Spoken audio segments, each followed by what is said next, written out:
You think we don't see those results and feel those results? Now it's like we're scaling results. It's not about revenue, I mean that's part of it, but it's about scaling impact, scaling results, reaching and impacting more families, more businesses. And so if you stay stuck in like, oh, it's gotta be me, then obviously you're keeping yourself from those people.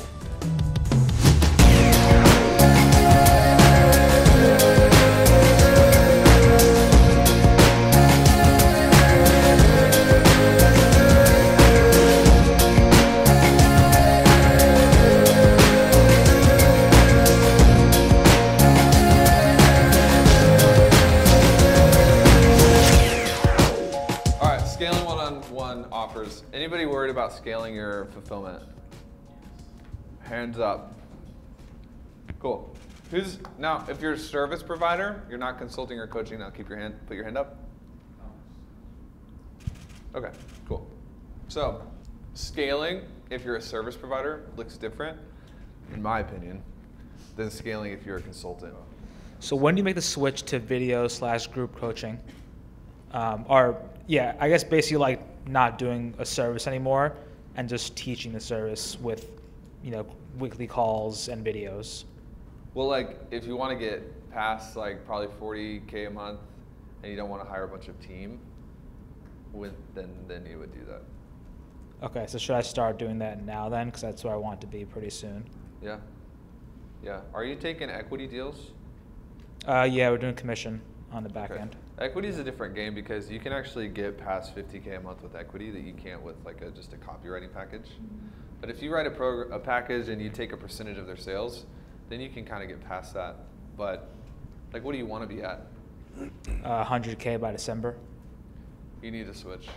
Yeah. And I wouldn't fire your clients right now, but I would start a new program offering to teach them how to do it. Okay. That way you can take more clients.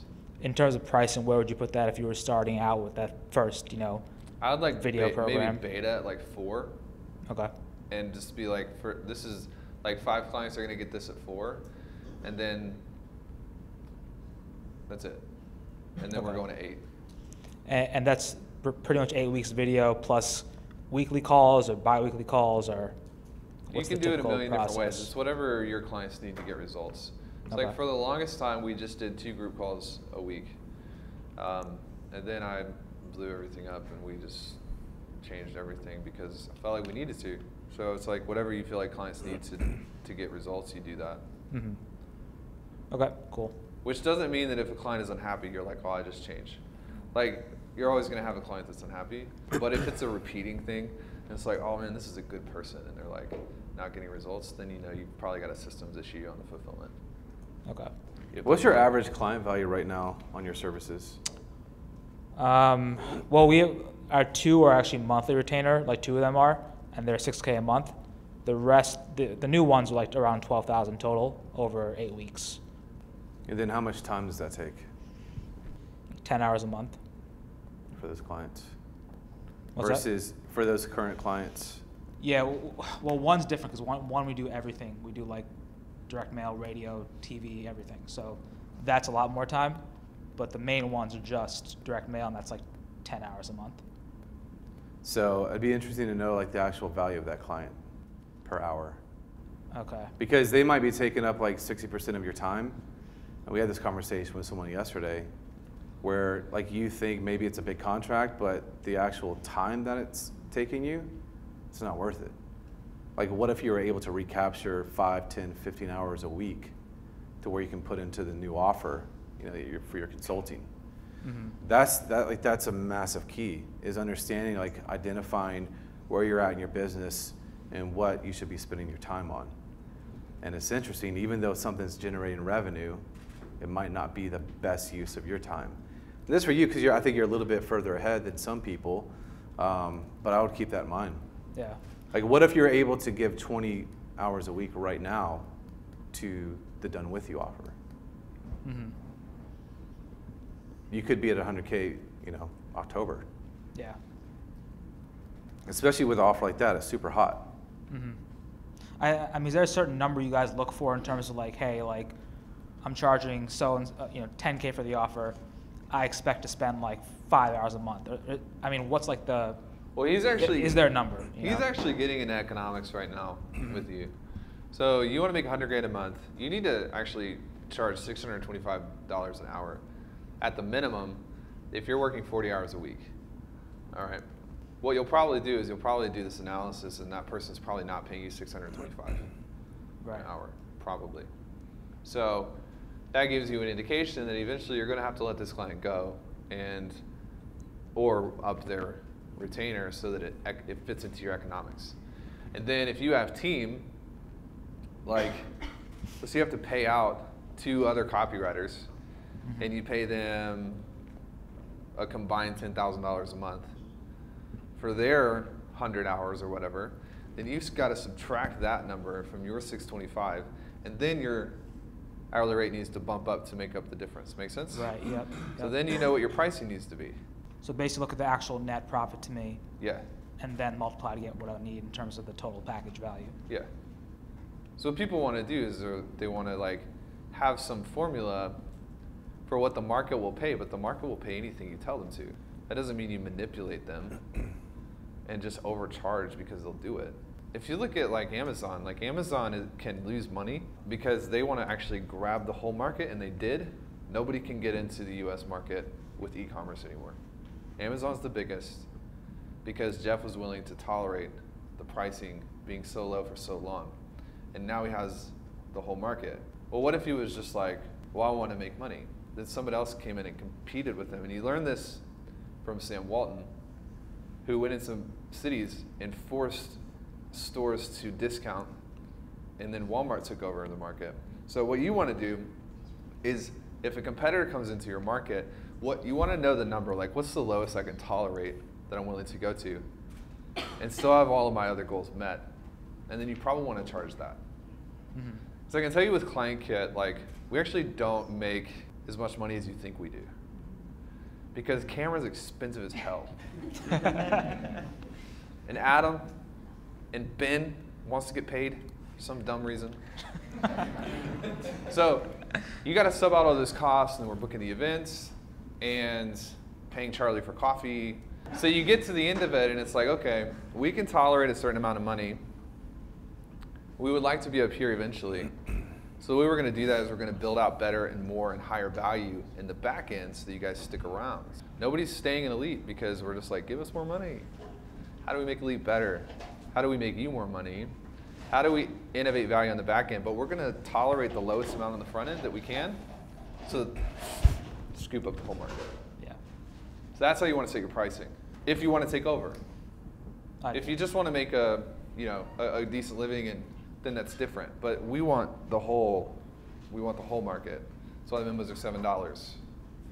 Like, it's why Sales Mentor is like $100.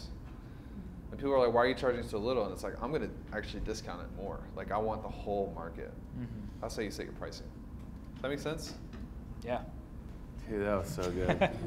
Let's talk about, since we're talking about scaling, let's just hop into the mistakes we made. So, you want to go first? The biggest mistakes we made while scaling?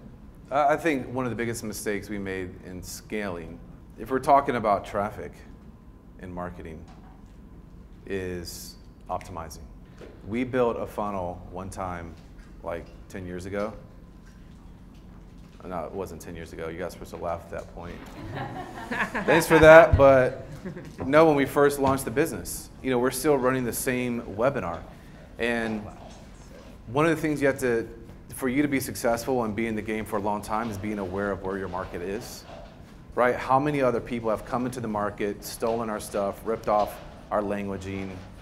How many other competitors have come into the market, right? And so we've had diminishing returns. But what hasn't happened is we haven't optimized and bettered our messaging and gone to more platforms for us for where we want to go for the future. So we got a little bit behind the curve on that. Yeah, just on that topic, like, we talked to you yesterday, like, there are 3 options you have in pretty much any project. You can innovate, which is like creating new stuff, like what we just did with CK. We were innovating, like innovation mode, creating something brand new, creating new webinars, Then you can optimize, which is taking what you've innovated and improving. That's the phase we're in now, where it's like, I know literally everything about you. Like I could go into your file and see how many calls you've had and how many Q&A sessions you've been on and how many emails you sent us and whether you're doing your work or not. And I'm trying to optimize you to make sure that you make money so you keep giving me money. That's like optimizing that. Or you can take it on the front end with what he's doing. He's like, okay, we had a 30% conversion rate, but nobody's seeing the new webinar. So you're optimizing. How do we give them something like, he's not really innovating, but he's taking what we already have and optimizing it. Make sense?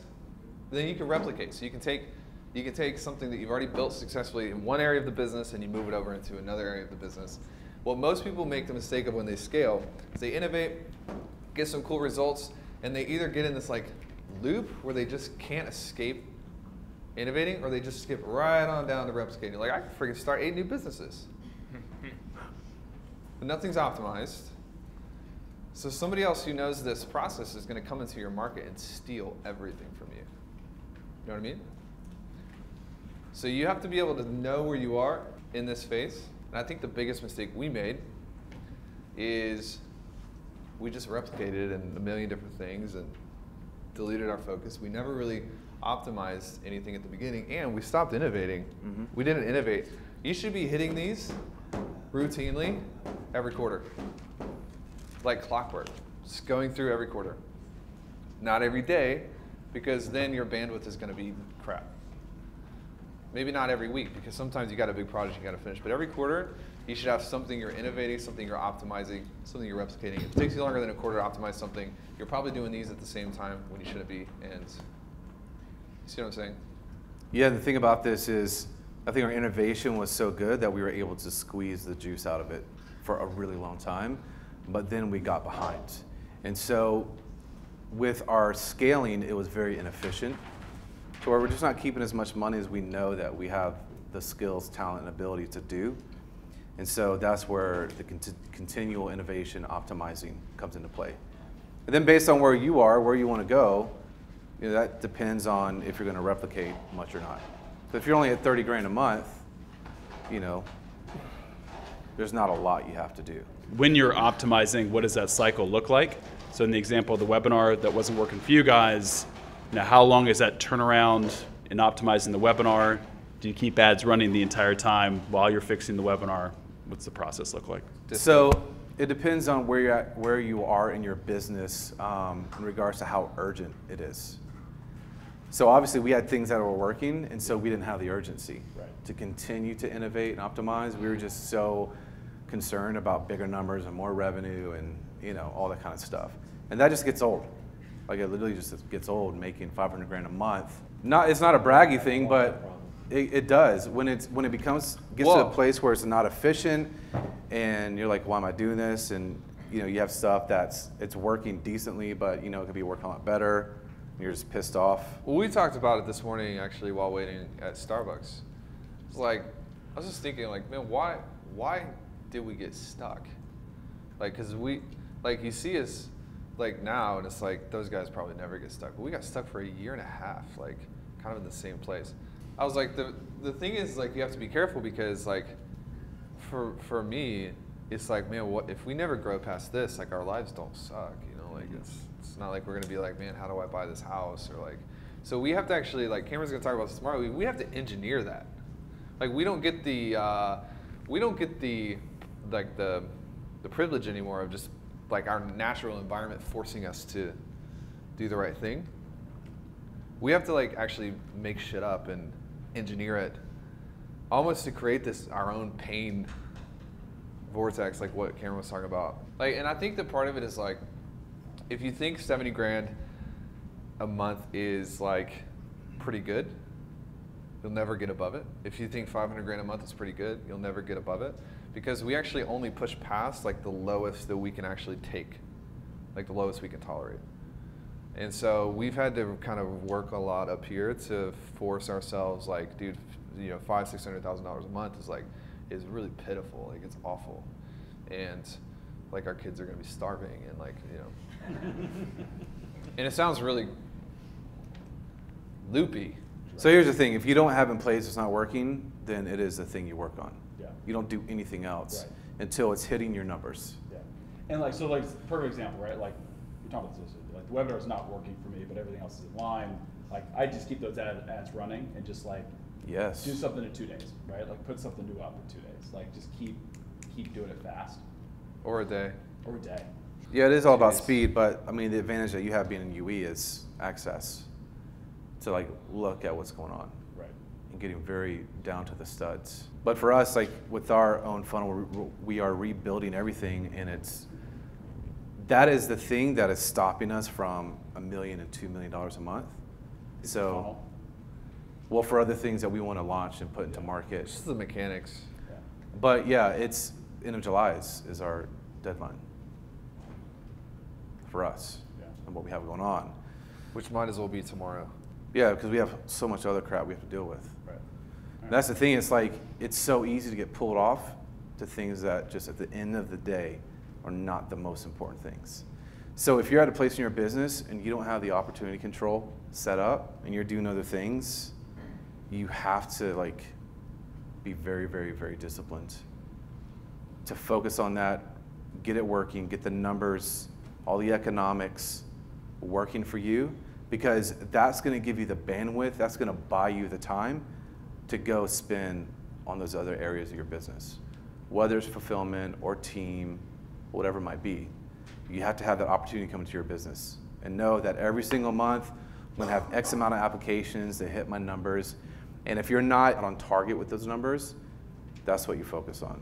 Make sense? Another thing about scaling, speaking of mistakes, is we just for the first, I think, period that we were trying to scale things, all we did is like turn up the volume, and what it did is it burned us out. So I wrote like flywheel over here because you have to remember, like, as you build things, the bigger you get, the easier your life should be. Which a lot of you have this idea too that you've talked about mindset where to make more I have to work more. It should actually be opposite. Like, the more you make as this goes up, your required output should go down. I say required because if you're like us, you're just going to want to work. So in your business, you have to create this so that for you, like, let's say that the more clients you take on, you can actually create like an onboarding system that has videos, and they fill out a Google form and they send an email to a list, and you're building systems as you go. It gets easier and easier. Or like, this is why we ended up putting like the group stuff together, because the more clients we have, the service actually gets better, because you can like be on a call and somebody else gets a light bulb moment from a question you asked. So we don't have to work as hard to deliver stuff to other people. So this should actually be a thinking exercise you do. I think quite often is like, how do I build these little mini systems inside the business so that the more people that I take on, it actually decreases the pressure on me. So like a team can be a flywheel. A Facebook group can be a flywheel. If you sell you know, physical, like if you send out welcome kits, like the more we take in terms of clientele, we can decrease our prices. Sales mentor and the memos is a flywheel because we've worked out negotiated rates, which impacts what we charge you. You see what I mean? Like everything, as we grow, it actually gets better. Any other questions on that particularly? I'm just trying to think of, because each of my clients have their own unique business, and I know that we do here too. Right? Yeah. So I just want to make sure that I'm still serving them in a way that can like kind of handle them through their specific issues, but also to where I can scale to, you know, really great. Okay, cool. So the coaching system we have right now with the one-on-ones is a flywheel. How? Pop quiz.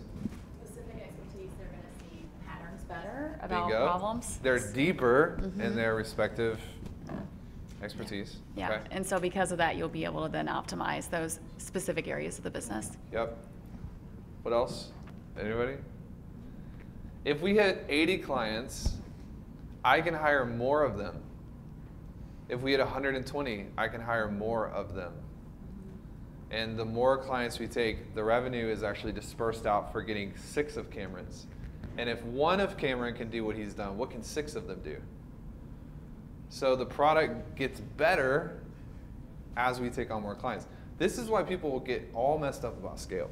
It's because they're like, they think to themselves, they're like, well, I'm like burning out right now. I'm like, it's a one-on-one. Well, what happens when I take 20 clients? Well, yeah, like if you don't change anything, you're going to die. That's what happens when you get 20 clients. So this goes back to the innovation thing, but make sure you're innovating things that actually get better with volume, not worse. And what people do in the market now is they just don't care. They're like, I just want 60 clients because of the money. And then you can't get help and you can't get support. This is who you're going up against, so it should be easy to win if you actually care. So the coaching system is a mega flywheel. What is scaling to you? Being able to help as many people as possible, but still. What does that mean? Is that like 100,000? No, because it still needs to be like intimate enough where, and maybe this is selfish, that I see the results for them and I can make that impact with them. Like I don't want to be so far removed from it that I don't see that, because that's important to me. That's my why, right? So yeah, I don't want it to be this huge machine where I like all this stuff's happening behind the scenes and I don't see it because that's important to me. So I guess for me, it's like the struggle of, I like the intimacy of the one-on-one because I can feel the change for them, and that keeps me going. But at the same time, I want to do that for more people, and I also want to scale, of course, for the money and all of that. So how do I find the perfect balance? Well, it doesn't have to be a perfect balance. What's most important to you? Making an impact with the people, but being able to, have the depth of that impact, yeah. So helping a good amount of people, but also still feeling it. So if you're at a place where you can only take how many clients without wanting to cry? Yeah, I'm somewhere between 10 and 15. So. And then how many people out there right now need what you have? A ton. How many more lives should you be impacting? Like more than 15. Yeah. So. Right, like I'm trying to just draw like vast clarity here, and the difference of where you are and the potential for you. And the whole thing is, if you have the process, then you can replicate yourself. Like what we've done with the coaches and these ballers who've come in. You think we don't see those results and feel those results? True. Now it's like we're scaling results. It's not about revenue. I mean, that's part of it, but it's about scaling impact, scaling results, reaching and impacting more families, more businesses. And so if you stay stuck in like, oh, it's got to be me, then obviously you're keeping yourself from those people. And by yourself, I don't mean just you. I mean your processes, your IP, your unique thing that is impacting the clients that you're working with. If you keep that in front of you, it's like, okay, if I just want it to be me, like we had this conversation the other day. I was like, dude, I'm just gonna be honest with you. Like I want to write all the copy for the emails because I want to feed my ego.